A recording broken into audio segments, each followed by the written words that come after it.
Hi, I'm Mitch, and welcome to the Restoration Road, where today we have an incredible opportunity to see how amazing parents invest in the next generation. I'm going to sit down with Mark, Colleen, and Zach Terrell. Mark is the CEO of Lifeline and Crosswinds, an amazing counseling program that's having a ripple effect throughout the world. Mark and his wife, Colleen, have been intentional about how to invest in their children to make disciples who will make disciples. And Zach was the quarterback of Western Michigan football that went undefeated and faced Wisconsin in the Cotton Bowl. You will love to hear how intentional parenting and an intentional relationship with God has shaped this family. Mark, Colleen, and Zach, thank you so much for being here today. I really appreciate it. Thanks. Thank you. Mark, you're CEO of Lifeline Crosswinds. Yes, I am. Mm-hmm. And you had quite a journey there, which I want to get to. But you're doing amazing things with that organization, and it's just exploding, isn't it? Absolutely. It's way beyond my dreams. God has just blessed it and grown it, and exciting to see what He's still hasn't completed. We're very excited. 700 employees, is that right? 700 employees, and when I started, we had about 17, and our budget was about $600,000, and we just finished a budget of almost $53 million. So God has been really, really good. Zach, you're amazing. I'm like a big fan of yours, okay? Mm-hmm. So I want you to describe this Western Michigan thing. What in the world happened to that football team to go undefeated and go to the Cotton Bowl? Oh man, it's such a maturation over time. When Coach Fleck, our head coach, came in, he instilled this row the boat concept. Baby. Yeah, there you go, exactly, rowing the boat. And at first everybody's like, what the heck does rowing the boat have to do with the Bronco? And frankly, it has nothing to do with it. And what does it have to do with winning football games? It's more of a mantra, a way of life, never give up kind of thing. And we finally kind of took hold of it and grabbed the oars and started rowing. And over time, it grew. And next thing you know, we're 13-0 and headed to the Cotton Bowl. That was incredible. Mm-hmm. You almost beat them. We should have beat them. If it wasn't for that quarterback, we probably would have. Oh, no, the quarterback was great. And you had to decide what your next step in the journey was, whether you're going to be in the NFL or not. And I guess scouts sort of helped decide that for you as well. Yeah, absolutely. The NFL stands for a lot of different things for different people. And for me, the NFL stands for not for long. And that was my experience. God blessed me with an amazing opportunity to sign a contract with the Ravens right after the draft. And I was, like I said, not there for long. And then I was with the Jaguars and came back home and kind of reassessed what God wanted me to do with my life. And I'm really at peace with the situation. Those doors got closed very quickly. I wish they would have stayed open a little longer, but it's what's meant to be has been, and I'm really excited about the future and what it holds for me in my life. Colleen, can you share your background of faith? Well, I grew up in a Christian home, and I had the wonderful opportunity to go to Fort and Christian all my life. So I, not without struggles, but always surrounded with God's Word and how that works. And it was just a wonderful upbringing that my parents sacrificed so that I could have. And so I've just kind of grown with Him all my life. There's not a time I don't remember not having a faith in God. That is powerful. Mm-hmm. What's your faith background like? Well, I would say that we wanted all my children to be like their mother, but, in every way. I'm a pastor's son. I'm from 4 generations of pastors, but I went to a public school, had a faith, but it wasn't a personal relationship with Christ. And it wasn't until after I'd gone through Taylor University, and actually an older couple came to Sunday school one day and said, is the Bible boring? Is it? Do you ever sometimes think that it doesn't apply to you? And it was exactly what I'd thought for years. And they shared with me a way to have a personal relation with Jesus, and studying God's Word, and it's changed my life. And my wife is incredible. Her faith has always been there, very constant. It's been fun to see. But that's really my background. I've been in lots of church service, lots of Sunday schools, more prayer meetings than anybody should ever go to. But no one ever took the time to say, here's how you do it. Isn't that incredible? Mm-hmm. It really is. It's incredible. Yeah. And yet you lead an organization and you wouldn't go a day without communicating, this is how we do it. That's exactly right. But it seems like when it comes to faith, to evangelism, discipleship, to growth, to wisdom, all that stuff, that we kind of stop there and don't think through the strategies of it all. You met at Taylor University? Absolutely. Who pursued who, and how did that work? Depends who you ask. I would like to say what the lie I've said for years, that she chased me for 3 years, but it is a lie, and everyone knows it's a lie. We met our last day of our freshman year, and we dated all the way through. So I've pursued her for a long time. You dated all the way through Taylor, those 3 years then? Yeah, absolutely. Wow. And it's great to be a part of a football team because everyone's afraid to ask this really pretty girl to eat and go out because there's 120 of us. So I had my own way of protecting my interests. So you played football? I did. What position did you play? I was an offensive lineman. And I was, Did he protect you? Oh, absolutely. Okay. Yeah. Yes, he did. and someone said, who taught him how to throw? My mom. Is that true? It's true. Colleen? She's an amazing athlete. I wanted to be a quarterback when I was little. Well, I used to play football with the boys in the neighborhood, and I wanted to be a quarterback. and what sports did you play? I played volleyball in college. They say, were you a hitter? I was. They say that hitting motion is the same as the throwing motion in football. It's Well, like sure, one of the best thing a girl can do to improve her swing is to throw a football. So I teach all my girls how to throw the football on the beach. Oh, that's great. And I leave the hitting to the experts. But isn't it sad that your wife taught your quarterback son to throw? There's something wrong with this. And now it's on tape At such a high level. at a high level. Like he could be professional. Yeah, something like that. keep giving me plugs. Maybe they'll hear it. That is just awesome. So did you enter the financial industry right away out of college? Indirectly, I had a job right out of college with 2 men that were in the industry. And a week before we were to get married, the business went away. And I had to search, and I joined a company, and 100% commission in a town I didn't know anybody. Oh my goodness. It was wonderful. It was a wonderful way to allow your wife to support you. Were you working at the time? I was, yeah. Thank Jesus. I had a job with Dun & Bradstreet from college, and I was so excited to be going to work this job, but then he got this job in Fort Wayne, so I had to give up my job right before we got married. So really both of us were unemployed when we came home from our honeymoon. So I literally went through the ads and I got a job as a copier salesman. Really? I bet you sold a lot of copiers. It was a very good job for me. That's awesome. How long were you doing that? I did for almost 3 years till I had my first child. Wow. And is this Northwest Mutual that you started It was with, actually or is this another it was company? another company. Okay. And then I left there and went to Northwestern Mutual.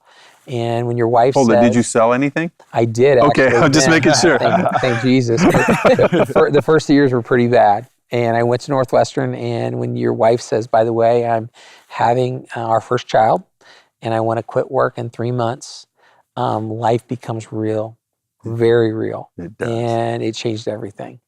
So it starts rolling, Yes. and you become very successful. You have a couple Northwestern Mutual offices, Yeah, right? I had one in Bern, Indiana, and then I had one up in north part of Fort Wayne. I assume you're just meeting with people, talking to people. It's just your machine. It turned. Okay. It turned.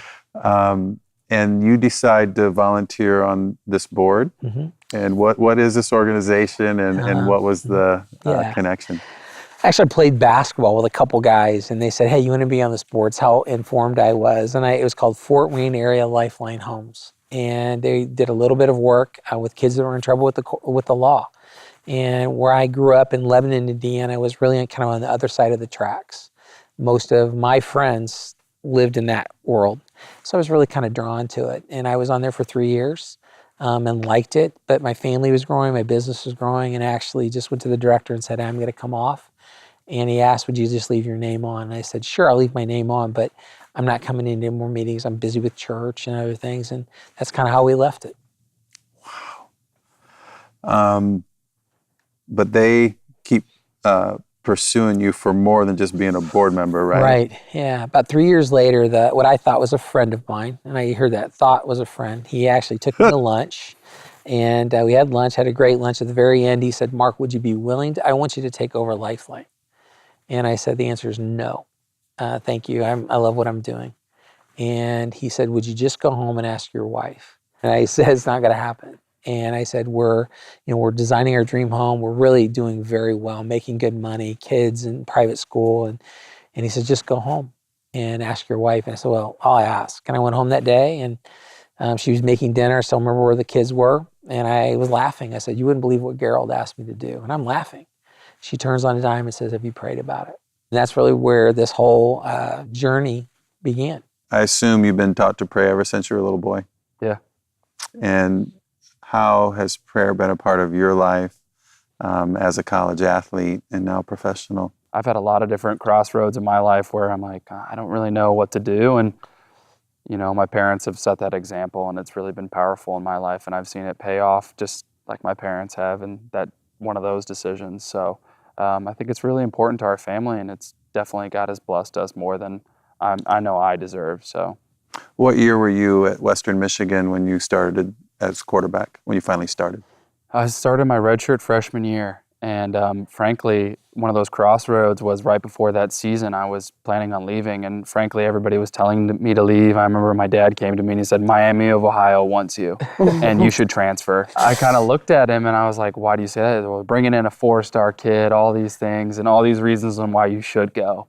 And I remember just praying about it, and I was like, "Dad, I'm not leaving. I'm going to stay." Is PJ Fleck your coach then? Yeah, Coach Fleck is our coach, and he didn't really know me and didn't really necessarily believe in me yet, and didn't think I was a leader and didn't think that I was going to be the future of this team. And it's like, the writing's on the wall, like, you should leave. And for some reason, God held me there. Now, at the time, I had also met this pretty girl too, so that might have been part of the reason for me staying. Oh, now I'm understanding completely. Yeah. But at the same time, I prayed about it, and God made it clear, like, you're staying. And I had no idea why. And that first season of staying, I still was more and more unclear because we went 1-11 of why I was staying. But oh my goodness, your redshirt freshman year, yep, you go 1-11. Yep, worst team in college football, worst quarterback in college football, and then there's even more reason to leave. And just God kept making it more and more clear that He wanted me to stay.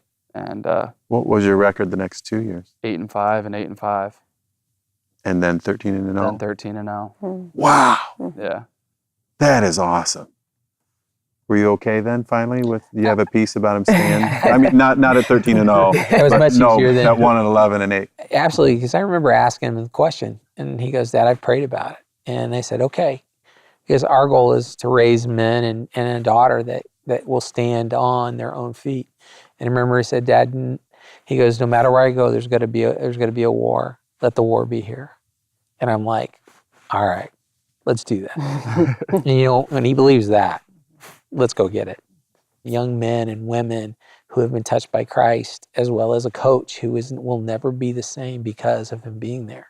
And it's incredible what God has done. He's shown us again and again the path is just marked different. He has this incredible plan, and we've seen it I've seen it in my son's life.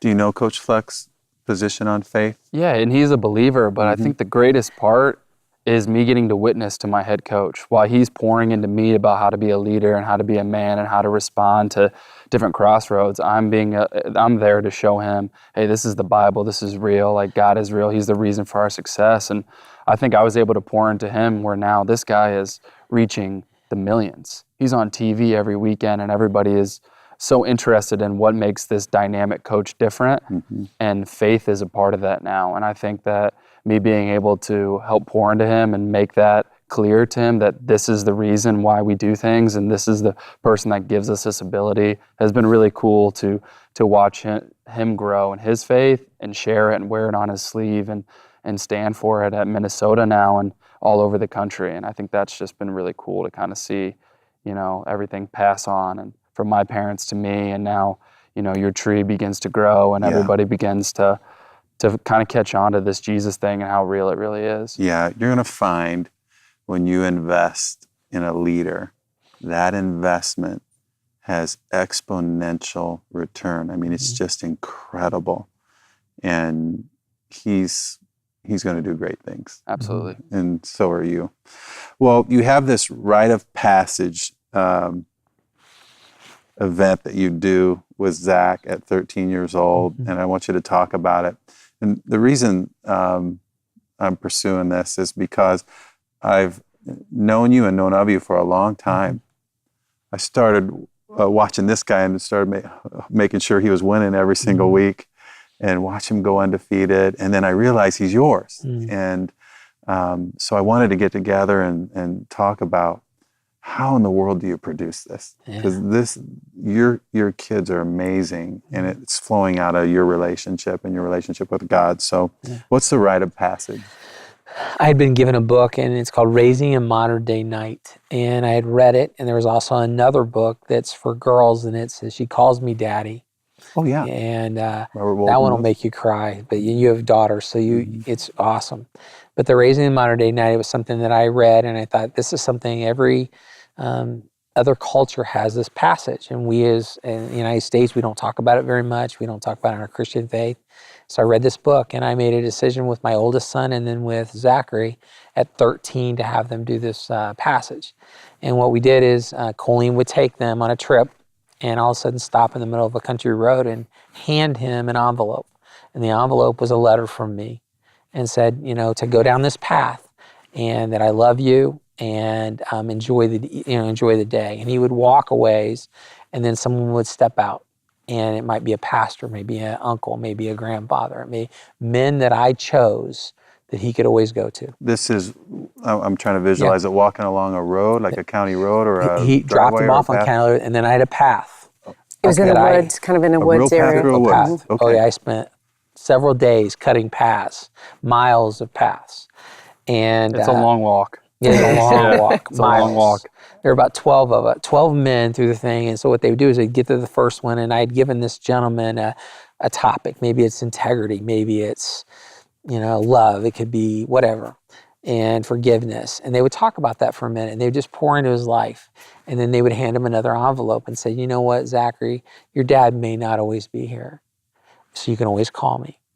But if I'm not here, God will always be here.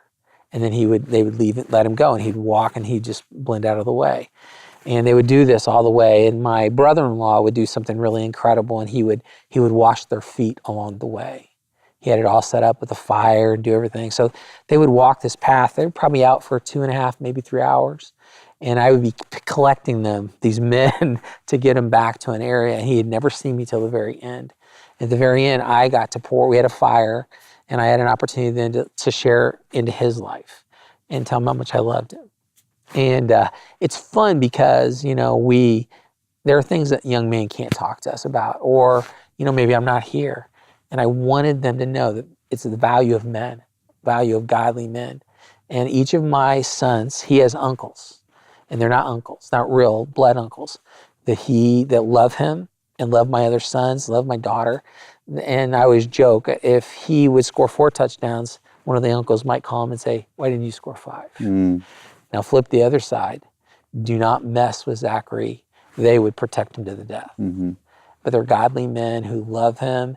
And it was something that I felt really important to do that. So we've done it with all my sons. And really my dream on my bucket list, my number one bucket list, is to be able to do that with my grandsons. Wow. It's my dream. Now, God may not allow that to happen, but wouldn't that be incredible? Yeah. To have that next generation. So you're walking through this path that your dad forced for you, spent all that time. It's on a piece of paper, just drawn. You have all the drawings. I still have them. Do you have a drawing of the path, the way it's going to look? Yeah. Okay, so I'm just trying to understand. So you're walking down the path. Do you see the next guy when you're leaving this guy? You don't, right? No, it's a long, like you said, it's long miles. path, and all of a sudden someone kind of just pops out of the woods, and you don't know who it's going to be. A little bit like a movie. Yeah, it is. It's kind of like almost like a horror movie. He hasn't told me that till now. Yeah, no, but it's true. And you're kind of like, and when my mom dropped me off, you're just like, Mom, what are you doing? Like, this isn't funny. Like, I'll go pick up my room, I promise. But it's one of the most unforgettable moments I've ever had. You get a watch out of it, and you get a Bible, and it's just one of the coolest experiences I've ever been. I've got to be a part of my little brother's hunter, and that was just so cool to be a part of that. And it's really fun. It's really special. Well, you're a dad of a daughter too, and a mom of a daughter. Yeah. And was this from She Calls Me Daddy that you did the poem with her on the wedding day, or where did that come from? That was craziness. I told you earlier, I looked up a poem, and why I thought I should read that to my daughter on her wedding day it was something, why I don't like him is really kind of the title, and it's about why I don't like this man you're about to marry. But it really goes through just an incredible journey. And she goes, Dad, why would you do that today? We're just weeping and hugging. This is right before she goes down. Oh yeah, we're sitting out. It was a very poor decision. Very poor decision. It was not one of my priorities, but it's just precious. She's precious and always has been. And I've had 3 sons that would protect her. I thought she would never marry because they abused every boy that came to my house until some 6'7" Marine came.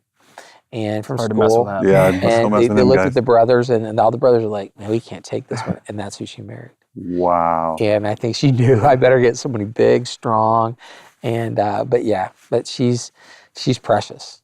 That's and awesome. She's precious. And you're married and starting the real life. Yeah, starting my own family, and I mean, what better example to have here on earth than my own parents, because they've been absolutely amazing, and I can't thank them enough for how much they've poured into me. And if me and my wife can be half as good of parents as mine were, I think we'll be all right. I think you'll be just fine. Mark, you told me that you've spent some time listening to God. Mm-hmm. Can you describe how you do that Yeah. and what you experienced from it? I really believe in time of solace. I believe in time of being by yourself. And Colleen's been very generous and said, sometimes she goes, it's time, but when I'm able to be away and to think and pray, I've never, ever not come back without an answer. In the last couple of years, God's really laid on my heart a huge vision, a very big vision. And I went to a good friend of mine once, and I went with him, and he said, Mark, you don't believe this. And he goes, I don't say much I don't believe. And then I went to another Christian friend. These are my friends, and said, Mark, there's no way you can do this. And I'm journaling, and I'm writing down my thoughts. And about 6 months later, I said, God, forgive me. This must be me. I've walked before you again. I'm being arrogant. I'm being hubris. And I really asked God to forgive me in my journal. That's the next step. And that day, I read through the Bible sequentially. It took me 17 years to get through the Bible the first time. I'm going through the Bible the second time. And that day, the verse is, I am the Lord. I'm the God of all mankind. Nothing is impossible for me. It was an answer.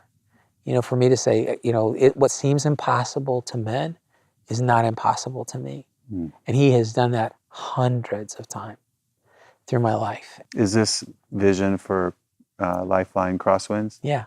Can you describe what you do and then where you think the next steps are?